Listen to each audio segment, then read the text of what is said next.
because you could become immune to somebody dismissing you if they dismiss you often. You can turn off the feeling inside of you that says, I feel so unseen. I feel so unheard.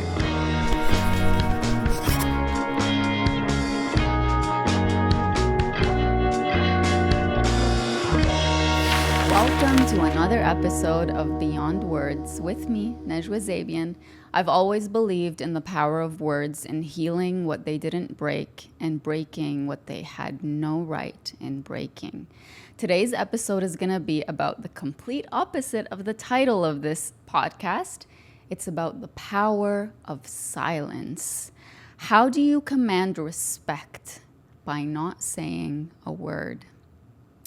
I've always believed that the right way to respond to the way that somebody speaks to you or the way that somebody treats you is to say something in return. If they say a lie, I have to say the truth. If I hear them say something that's not fair, I have to say something that reflects justice.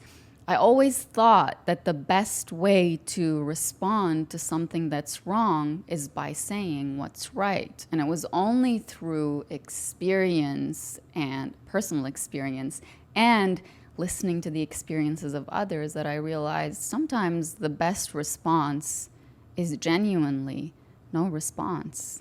Sometimes when you respond to something, you give it power. Think about it this way. When somebody throws an insult at you, does that insult have power if you can look at it and say internally without saying it out loud, wow, I wonder where that's coming from. I wonder why this person feels so comfortable insulting me, but I know there's no truth to the insult, so I'm not going to say anything in return. Just imagine that scenario when somebody's sitting across from you and insults you, and instead of you saying something in return, you just look at them. No response, no reaction, and you just let them sit with their words. Now, how much power does that insult have? If anything, it lost any power it had initially. That person lost any power they had over you by you not even giving value to what they had to say. Think about it. Really sit with that. Think of a scenario in your life when maybe you experienced this or you witnessed it, and see how it makes you feel to sit with the urge to say something, but then sit with the power of deciding to not say something. So today I want to talk about 5 times when silence speaks louder than words. 5 times when you should choose silence over choosing words. And I have to preface this by saying, silence is not weakness. Silence does not mean that you don't have the guts to say something in return. I mean, sometimes that's the case, but that's not always what silence means. I have chosen silence in the past out of weakness, but I've also chosen it out of strength. And it's a lot harder to choose it out of strength than it is to choose it out of weakness.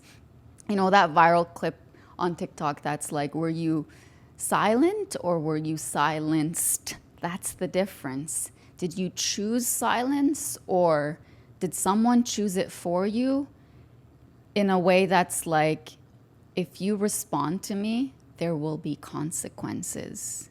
Therefore, you better choose silence.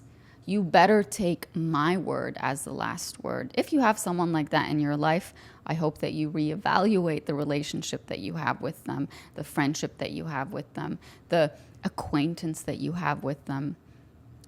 I want you to make some really tough decisions today based on this podcast. First of all, use silence when someone devalues you, dismisses you, or insults you. Let's break this down. When somebody dismisses you, you are saying something to them. You're expressing a feeling, an opinion, a way of thinking, a way of seeing the world, and they don't even look at you.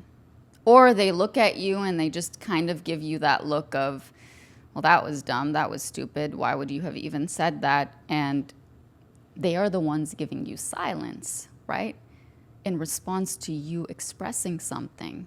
Think about how that actually feels on the inside, because you could become immune to somebody dismissing you if they dismiss you often. You can turn off the feeling inside of you that says, I feel so unseen. I feel so unheard. It's like I'm throwing a tennis ball at someone and they're just letting it fall when really they're supposed to be hitting it back, like we're having a conversation. We have a connection, we have a friendship, we have a relationship of some sort. But here I am saying something to you that definitely grants a response. It doesn't have to be a response of approval or a response of flattery. It could just be a response of, I don't agree with that. But then they choose to not even give you a response. So then you feel like with all of your presence in front of them, you don't exist. That's really what it feels like. It's like somebody's looking at you and they're looking right through you. And you're trying so hard to say things and to get their attention and to get them to engage with you in some way, but all you're getting is nothing. If you've become immune to the silent treatment over time, I urge you to sit down with yourself, and it's gonna hurt. It's gonna hurt. And that's why you've become immune to it over the years, because you know it hurts. So you'd rather tell yourself, oh, I've gotten used to it, or it doesn't affect me, let them do whatever they want to do. But really, it hurts on the inside. And that's why you've decided a long time ago to just brush it off. Because if you feel how painful it actually feels, you might walk away. That's scary. You might end a relationship, and that's scary. You might tell your parent or your sibling off, and that's scary. You might quit the job, and that's scary because you don't know if you're making the right decision, and you don't know if you can survive making that decision. So I urge you, if you've become immune to being dismissed or being given the silent treatment when you are trying so hard to just be present and express yourself, to sit with yourself in silence and close your eyes and think of the moment, the most recent one where you were dismissed or given the silent treatment, and ask yourself, how does this make me feel? How did I feel in that moment when I was trying just to say something simple, trying to project an element of who I am, my opinion, and I just got nothing in return? How did that actually feel? You might cry. You might have this really uncomfortable feeling inside of you, like you just want to snap out of it. You want to get up. You want to listen to music. You want to go for a walk. You want to do whatever. I urge you to resist that, at least for a few minutes, because those feelings of that really made me feel invisible, that really made me feel like this person hates me, that really made me feel like I'm unwanted, like I'm rejected. Those feelings are inside of you, and they're waiting for you to listen to them, to watch them, to give them a voice. Don't let someone's dismissal of you make you dismiss your own emotions. Don't let someone's silent treatment towards you make you give yourself the silent treatment by telling your emotions, you're not important, we can't feel you right now. Don't do that to yourself. I urge you to sit in silence with all of the loud emotions inside of you that you've just pushed down for survival, and just sit with them. You don't have to sit for an hour, just a few minutes. And the more you do that, the more they will feel seen and heard, and the more you will feel seen and heard. When someone dismisses you by not saying a word, that's detrimental. But what's even more detrimental sometimes is when someone says words out loud to break you. When someone calls you names, when someone says things to you and about you that you know aren't true, when someone accuses you of having a certain intention that you know you didn't have. When someone devalues you, it's like they're looking at the whole of who you are, at the truth of who you are, and they're holding a chisel and they are eating away at you, breaking away at you, one little tiny piece at a time. And that's why you get to a point in your life with certain connections that you have in your life where you just sit there and you're like, how the hell did I get here? It's because they didn't just grab a huge hammer and just break you into these little crumbles and these big pieces where they just completely shattered you to the point where there was no return. It's because over time they've chipped away at you. They've chipped away at your self-esteem. They've chipped away at your understanding of who you are. They've chipped away at your confidence. They've chipped away at your liveliness and happiness and the way that you see the world and how good you are. They've done that over time.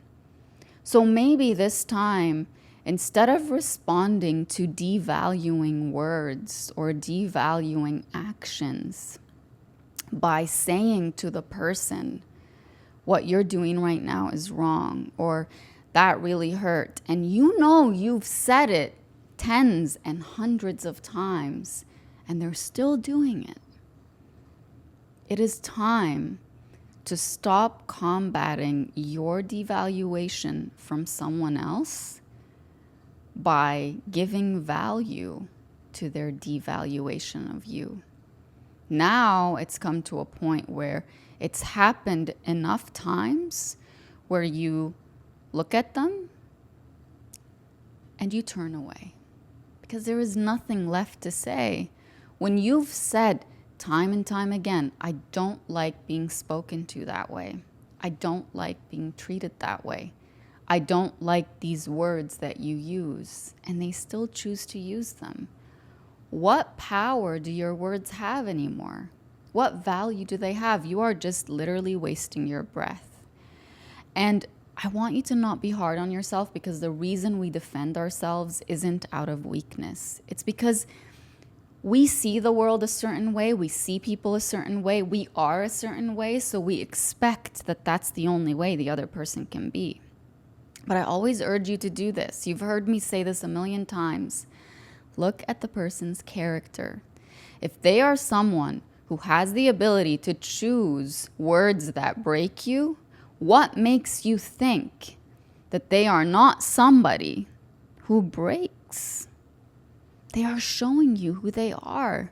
So stop talking to them like they are at the same level of understanding that you are at, that says, use your words to heal, not to break. Stop talking to people the way that you believe you need to be talked to. They are not you. Also, don't speak to them the same way they speak to you. Don't bring yourself down to their level. That's not who you are.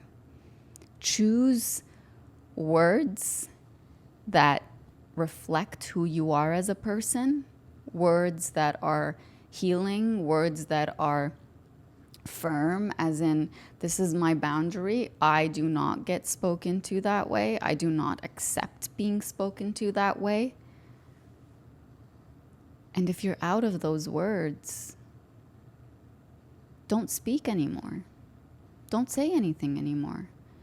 And I'm not saying give them a taste of their own medicine by going quiet when they say something to you and you just turn away and you just don't say anything at all. I'm not saying that. I'm saying sometimes you can just say, I need a minute, or I'm going to go do something that I have to do, and just don't engage with the devaluation that they are throwing in front of you. Just don't engage. My therapist used to say to me, I know this is a really vulgar scene, but you'll remember it. If it's not your poop, don't clean it up. If somebody is throwing garbage at you, mud at you, filth at you, all you're doing by trying to convince them not to do that is playing in that. You're getting yourself dirty and filthy and disgusting.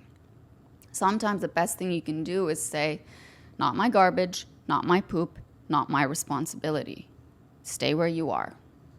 When someone hurls insults at you, they call you names, they say things to you that are not true, that you know are not true about who you are or about what your intentions are, silence really is your best friend. Especially if you've explained over and over, that's not who I am. You know what? They are committed to seeing you a certain way.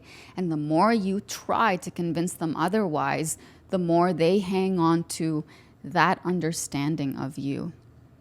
If somebody tells you, you just care too much about people's opinions, and you say, no, I don't, you are showing in a way that you care about their opinion of you. And I know part of you says, well, I don't care about everyone else's opinions of me, but I care about this person's opinion of me because they are so close to me, because we're in a relationship, because we've been friends for so long, because they're my family, because I've been working with them for so long.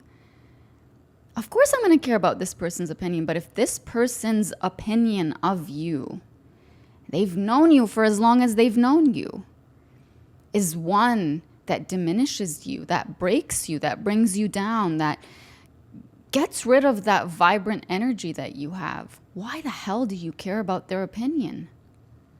Logically speaking, you know they've made a decision long ago to see you a certain way, maybe because you have things that they wish they had, and they don't have the emotional maturity to admit that to themselves. So instead of admitting that to themselves and looking at you with all your goodness and your glory and the great things about you and saying, I admire you for that, they say, I'm going to break you. I'm going to show you there's no way you're that good. Why do you care about that person's opinion? I mean, I know why you care, but I'm speaking to you in a way that wakes you up. These are the words I needed to hear so many times in my life, and I'm saying them to you. A person who's committed to seeing you a certain way, a person who's committed to breaking you, a person who's committed to show you and themselves and the world around them, you can't be as great as you are. That is not someone who deserves one moment of you caring about their opinions. Use silence when you are devalued, insulted, or dismissed. The second time that I want you to use silence is when someone accuses you of something you didn't do. The first time it happens, when someone just makes an assumption that you did something, oh, you lied about that, or I don't believe that you did the thing that you said you did, or I don't believe that you have the intentions that you say you have. When you respond to that by saying, that's not true, you're entitled to believe what you want to believe, but that's not the truth. You say that once. Once you find yourself repeating yourself and defending your character and defending how good you are, you say, I've chosen my words the first time, the second time, the 10th time, the 100th time. Now I'm choosing silence because my character speaks louder than what my words could say. That person's commitment to seeing me a certain way and accusing me of things I know I didn't do, or accusing me of intentions I know I didn't have, their commitment to seeing me that way, that's not something I choose to respond to anymore. Use silence. And you can use silence by literally just looking at them when they accuse you of something and say, that's not true. I'm going to go on with my day. I'm going to go put my energy into something else. And you walk away. Say it in whatever words work for you. But don't engage.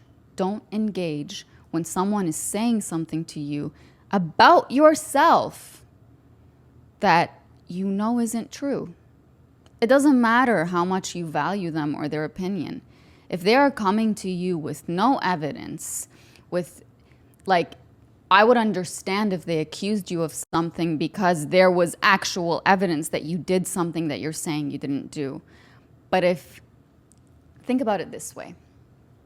I've always said, give people the benefit of the doubt. I'd rather think that someone is a good person than walk into their life and assume that they're a bad person and then look for signs that they are good. I'd rather assume that someone has good intentions, not because I'm scared of how they might react if I assume otherwise. No, it's because it reflects who I am as a person. It reflects my value system to see the goodness in others. I've always said that. But when someone who you've known for as long as you've known, when someone who should know you better than most of the people that you will encounter in your life looks at you and they have a choice in a situation to assume the best in you or the worst in you, and they assume the worst, that is not your person. In any context, I'm not just talking about romantic relationships. Those are not your people. The ones who always look for the worst in you, for the worst possible intention, for the worst possible motive, for the worst possible, where is this coming from? Those are not your people. Your people are the ones who will assume the best unless they see with their own eyes that the worst is actually there. Go for people who assume the best in you. Go for people who know that you will do the right thing and trust that you will do the right thing. You don't want to be around people who constantly put you in a position where you're like, I need to defend myself and I need to defend my intentions and I need to explain myself. It's exhausting. You need to be around people who make you feel safe in being who you are, which leads me to my next point. Use your silence when your words don't have a safe place to land. You know, sometimes when people are in abusive situations of any sort, with their families, in the workplace, if there's a toxic work environment, or with a friend who always backstabs you, or in a relationship where you're not being treated as a human being, sometimes we judge those people and say, well, why would you stay? Why would you stay silent? Why would you accept something like that? I get it. The reason is that you don't feel safe expressing yourself. You don't feel safe raising your voice. You don't feel safe responding to the bad treatment, to the insults, to the bad words, to the accusations. You don't feel safe because you are not at an equal level as the other person. If you have a really toxic boss, they are up here and you are way down here. When they say something to you, you don't have the ability to just respond right away because you're not at the same level of power. And it's the same thing in your family relationships. This is why when I hear people say things like, oh, you know, we live in Canada and your parents can't treat you that way and your family can't have that level of power on you. You have to look at the context. You have to look at the person's life, where they come from, to understand why it is that they don't feel safe responding. But I'm going to tell you, do not use your words, as true as they might be, if you are in an unsafe situation.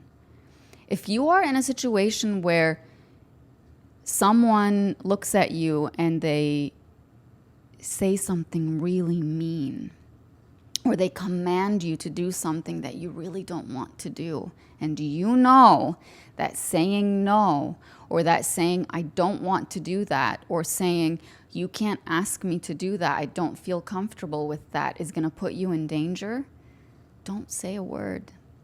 Protect yourself. And I would advise you in situations like that to protect yourself. You can even put on a show of it not hurting you as much as it actually did hurt you. just to get yourself out of that situation, to diffuse it. I'm not saying it's your responsibility to diffuse it. I'm saying protect yourself in moments when you know that opening your mouth, saying something, or doing something is actually going to end up hurting you more. Use your silence when your words don't have a safe space to land.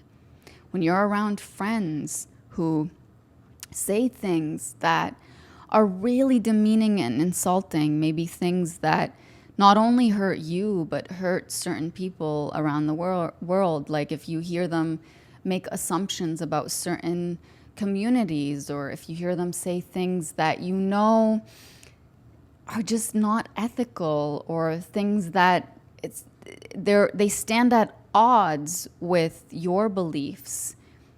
If you feel like if you respond, you're going to be ganged up on, choose your silence. It is not your job to convince people who have already been convinced of certain hardcore beliefs that those things are wrong.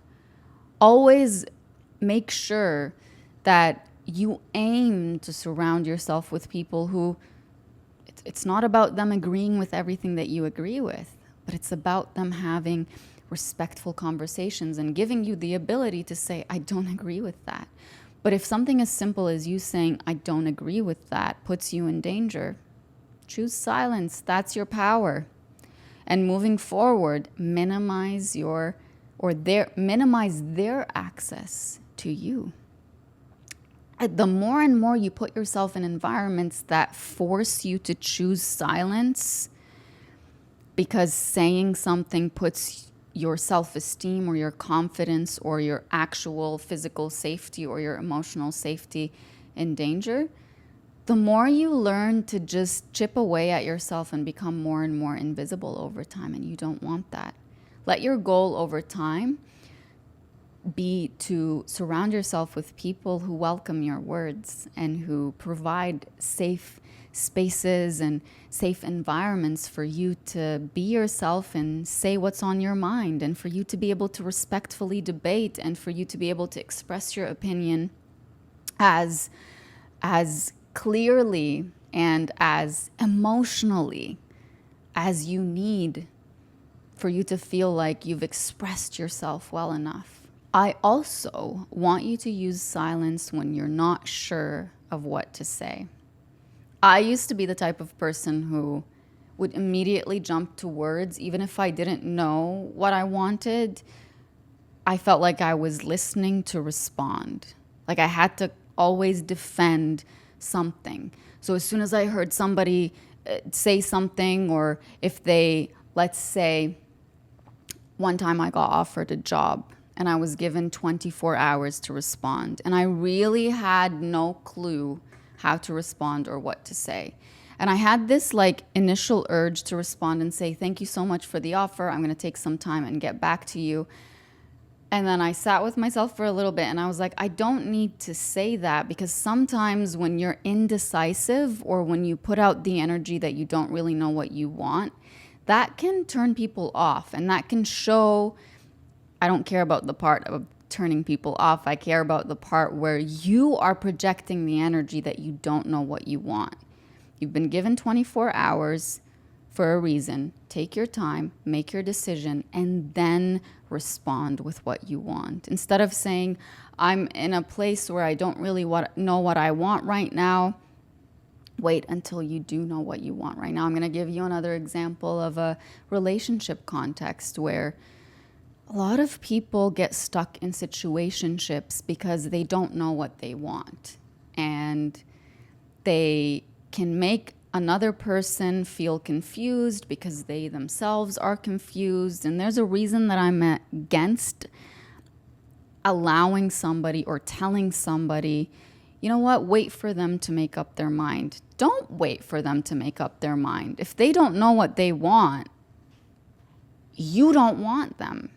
You want consistency. You want clarity. You want someone who wants you. You want someone who doesn't need you to prove your value to them or your value in their life for them to say, oh, you know what? I do want you in my life. No, we are not doing that.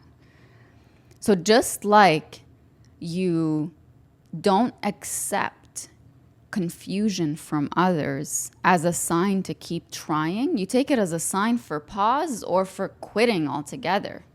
But you don't take it as a sign to try harder. You also should not put people in a position where they're on hold for you to make up your mind. When you are not sure, all you can say is, I need a little bit of time to work some things over, to think some things over, and I will get back to you. But don't keep someone in a confused space in any context in your life. And let's say somebody does email you about a work opportunity and they say, I would love to know your thoughts. Is this something that you're interested in? You could say something like, I'm currently in the middle of focusing on another task, but I will get back to you as soon as possible. This shows that it's not that you don't know what you want. It's that right now your energy is somewhere else. And as soon as you can give energy to this thing that you are being asked about, you can respond. So use silence when you don't know what to say. It's a lot better to say, I need a little bit of time, than it is to say, I'm not sure. Like, think about how you feel when you say either one of those statements. I need a little bit of time to think this over versus I'm not sure. Use silence when it's not your story to share.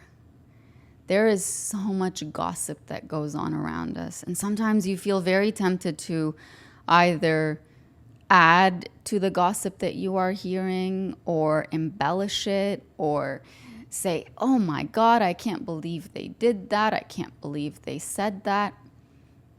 Think about the kind of person you want to be. Do you want to be somebody who just spends your time thinking about what other people are doing or gossiping about them or looking at the way they're living their lives and saying, oh, I can't believe they're living their lives like that? Like, think about the level that you are bringing yourself down to by being that kind of person.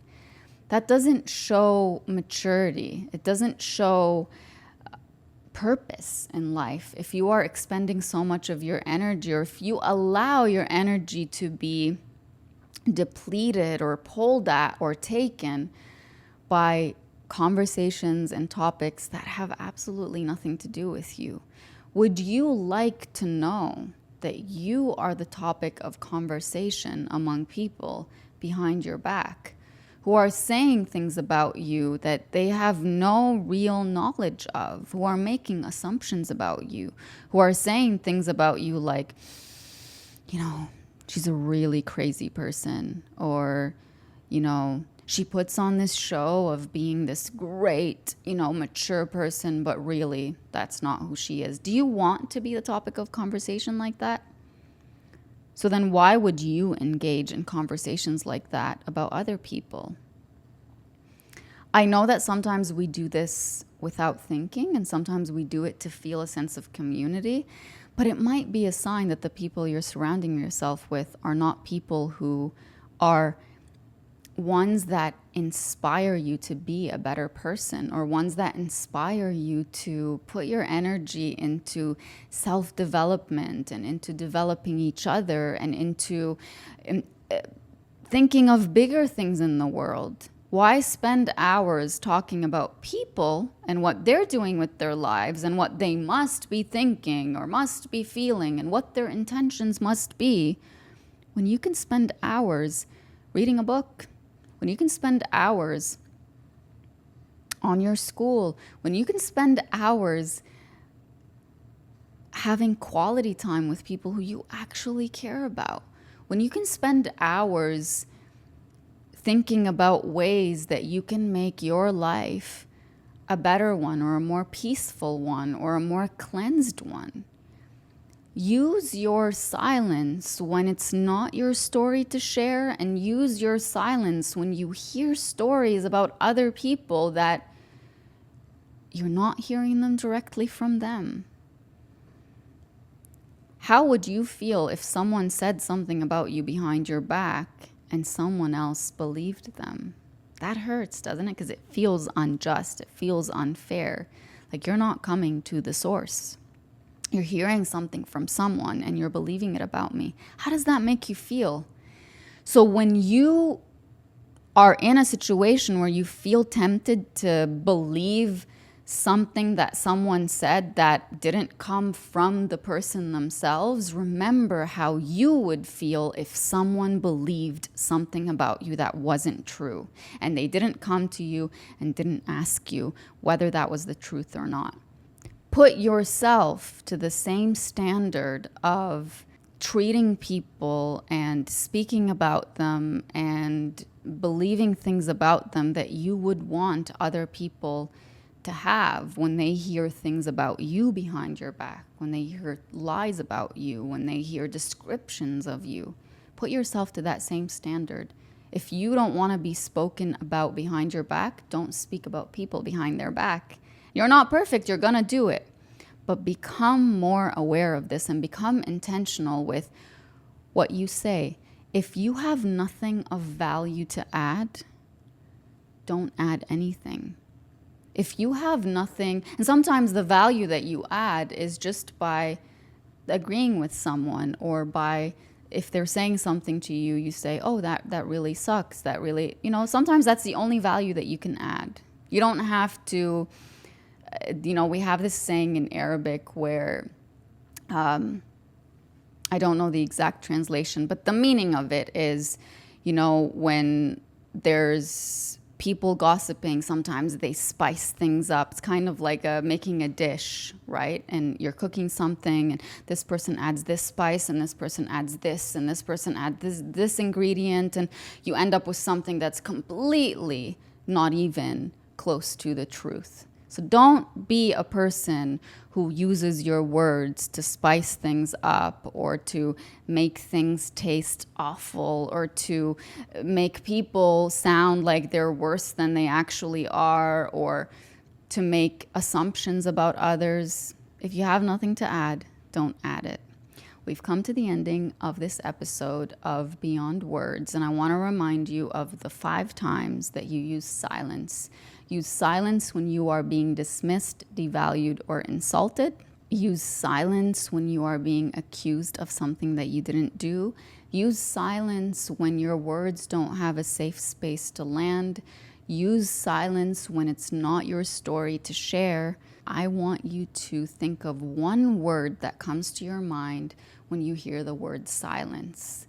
Because I'm sure before the episode, you looked at silence in different ways, like silence is weakness. Silence shows that I'm not courageous.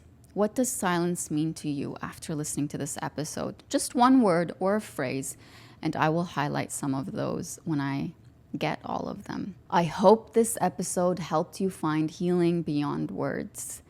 Until next time, have a lovely day.